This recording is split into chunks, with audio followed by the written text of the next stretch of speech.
నలుగురు కోతి పిల్లలు నంగర్ మంకీ పిల్లలు నలుగురు కోతి పిల్లలు ఇదిగోండి అరటిపళ్ళు కూడా ఉన్నాయి. అబ్బాయి పిల్లలు నాకు అరటిపళ్ళు కావాలి. కోతి పిల్లలు కూడా. నాలి ఎక్కడికి వెళ్తున్నావు? గుడికి. ఏ గుడి? ఈరోజు మేమంతా కాకినాడ పట్టణానికి 20 కిలోమీటర్ల దూరంలో పిఠాపురంలో ఉన్నటువంటి కుక్కుటేశ్వర స్వామి దేవాలయానికి వెళ్తున్నాం. ఈ దేవాలయాన్ని పాదగయ క్షేత్రం అని కూడా పిలుస్తారు. మహాశక్తి పీఠాల్లో ఒకటైన పురోహితికా దేవి ఆలయం కూడా ఇక్కడనే ఉంది. ఈ రెండు ఆలయాలను చూడడానికి ఇప్పుడు మేము వెళ్ళబోతున్నాం. విశాఖపట్నం ప్రాంతం నుంచి ఈ ఆలయానికి వచ్చేవాళ్ళు ముందుగా కత్తిపూడి జంక్షన్కి చేరుకుని అక్కడ నుంచి ఎడమ వైపు వెళ్ళినట్టయితే పిఠాపురం పట్టణానికి చేరుకోవచ్చు. రైలు మార్గం ద్వారా ఈ ఆలయాన్ని చూడడానికి వచ్చేవారు పిఠాపురం లేదా సామర్లకోట స్టేషన్లో దిగి అక్కడి నుంచి బస్సుల్లో కానీ ఆటోలో కానీ ఈ ఆలయానికి చేరుకోవచ్చు. పిఠాపురం బయలుదేరి వెళ్తున్నప్పుడు జాతీయ రహదారి నెంబరు 16 గుండా ప్రయాణం చేస్తున్నప్పుడు మాకు ఈ చిన్ని కోతి పిల్లలు కనబడింది. మా కార్తీక్ అయితే వాటినే చూస్తూ ఉండిపోయాడు. ఉత్సాహంగా సాగుతున్నటువంటి మా ప్రయాణంలో ఈ కోతి పిల్లలు మరింత ఉల్లాసాన్ని తీసుకొచ్చింది. పిల్లలందరూ కూడా ఎంతో ఎంజాయ్ చేశారు. ఇలా ఉత్సాహంగా ముందుకు సాగుతున్నటువంటి మా ప్రయాణంలో పాయకరపేట చేరుకునేటప్పటికి మా పూర్వపు డ్రైవర్ రమణ కనిపించడం జరిగింది. ఆయనతో కాసేపు ముచ్చటించి ముందుకు సాగడం జరిగింది. తుని పట్టణం చేరుకొని అక్కడ మా పాత జ్ఞాపకాలని నెమర వేసుకుంటూ ముందుకు సాగాం. 2019 సంవత్సరం నుండి 2024 సంవత్సరం వరకు దాదాపు 5 ఏళ్ళ పాటు ఇక్కడే పనిచేయడం వల్ల తుని మాకు చాలా చాలా స్పెషల్ మరియు చాలా చాలా ఇష్టం.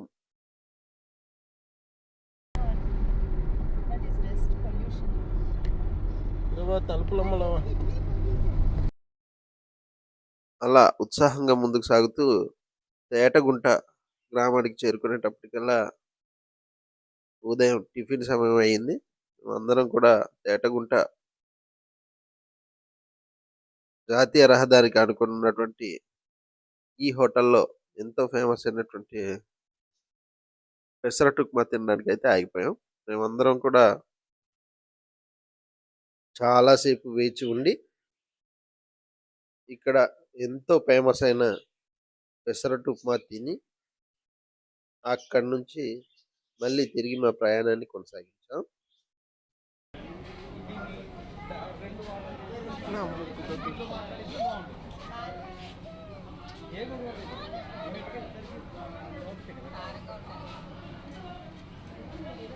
బిల్లు కోసం గొడవ బిల్లు కోసం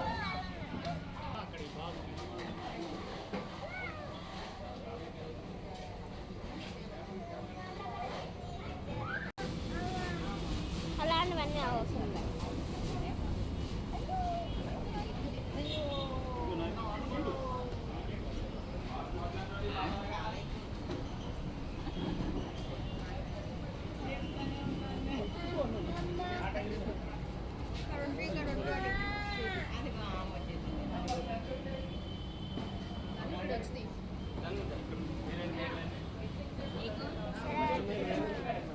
ఇప్పుడు నీకు కారం ఎలా కావాలి?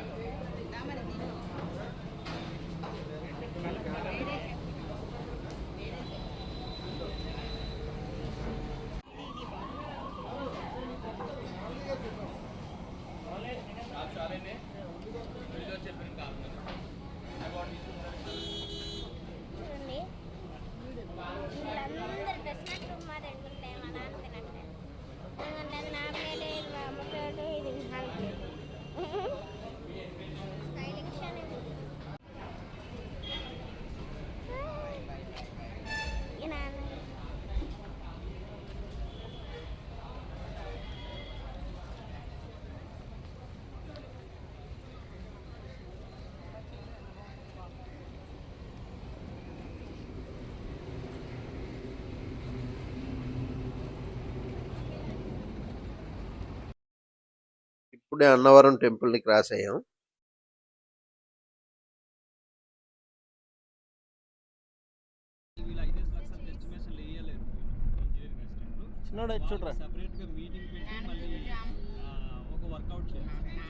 చిన్నాడు పనిలో ఉన్నాడు. మొత్తానికి కత్తిపూడి జంక్షన్ అయితే చేరుకున్నాం. ఇక్కడ ఎడం వైపు కట్ అయ్యి కాకినాడ వెళ్ళే మార్గం గుండా వెళ్ళినట్టయితే మనం పిఠాపురం పట్టణానికి చేరుకోవచ్చు.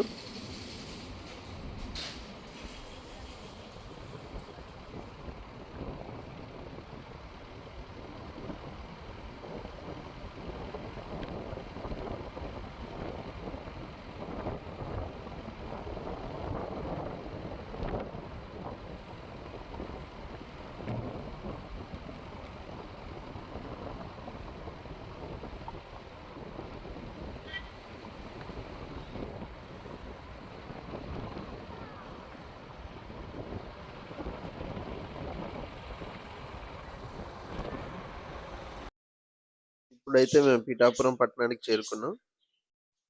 ఈ జాతీయ రహదారిని ఆనుకునే ఈ కుక్కుటేశ్వర స్వామి ఆలయం, అలాగే పురోహితికా దేవి ఆలయం కూడా ఉంటుంది. మేము కారుని పార్కింగ్ ప్రాంతంలో నిలిపి ఉంచి దేవాలయ సందర్శనకైతే బయలుదేరాం.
మళ్ళీ మూత ఎందుకు తోముతున్నా? వెళ్ళాలిరా ప్యాంట్ తడిపేసుకొని పిల్ల మూత.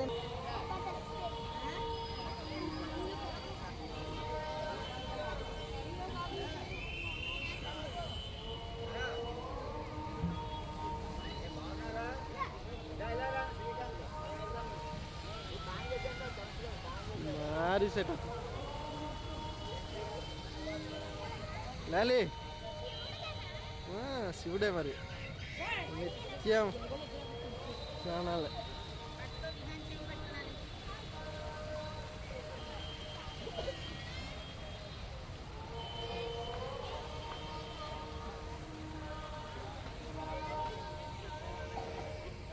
అదన్నే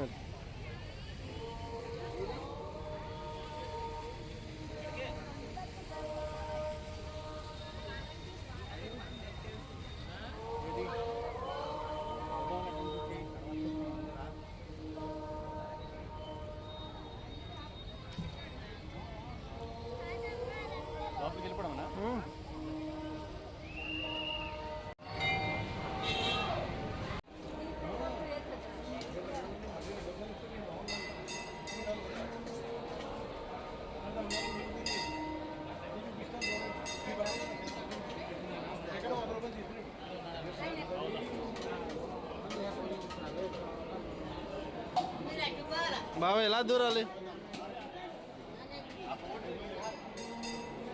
పదండి పదండి లేదు.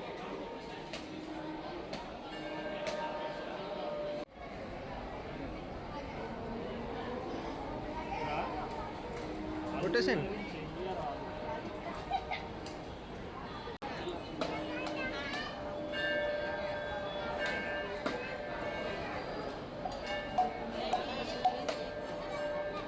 లోపల తీయకూడదా?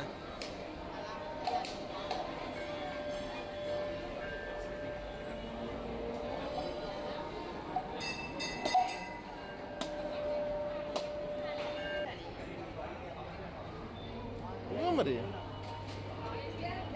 గురుగారు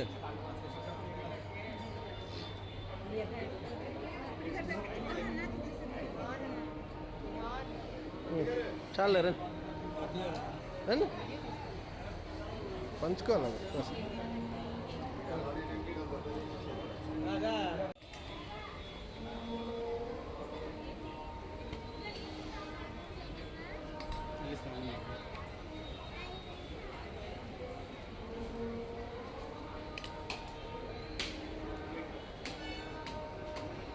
అష్టాదశ మహాశక్తి పీఠాలలో 10వ శక్తి పీఠమైనటువంటి ఈ పురుహూతికా దేవి ఆలయం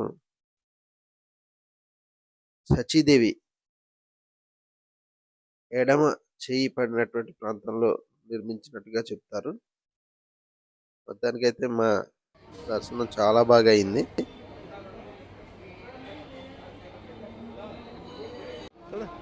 ఏంది ప్రసాదం అయిపోయిందా? అల్లది ఇప్పుడు తిను ఏమైతుంది.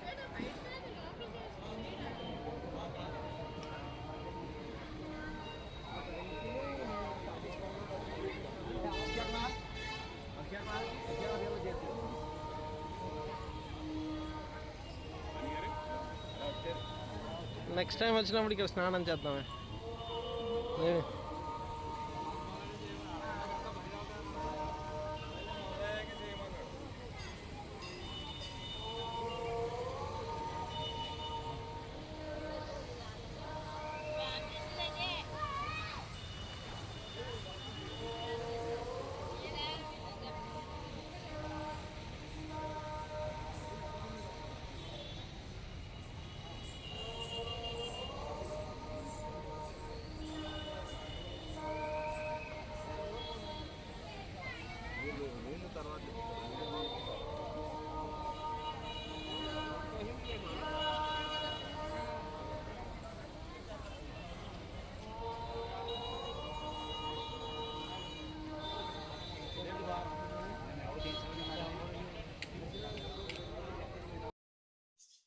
గయాసురుడి శరీర భాగాల్లో పాదాలు ఇక్కడే పడ్డాయనే పురాణ గాథ ఆధారంగా ఈ ఆలయాన్ని పాదగయ అని పిలుస్తారు. పెద్దలకు శ్రాద్ధ పితృకార్యాలు ఇక్కడ కోనేరులో స్నానం చేస్తే పుణ్యం కలుగుతుందని ప్రజలందరి విశ్వాసం. చూడండి, దర్శనం అనంతరం ఆలయం బయటకు వచ్చినప్పుడు మా అన్నయ్యలు ఇద్దరు కూడా పాడేరు నుంచి ఇటువైపు వెళ్తూ ఇక్కడ కనిపించారు. వారితో కాసేపు సరదాగా గడిపి అక్కడి నుంచి ముందుకు సాగాం. ఈ కుక్కుటేశ్వర స్వామి ఆలయం ముందున్నటువంటి కోనేరులో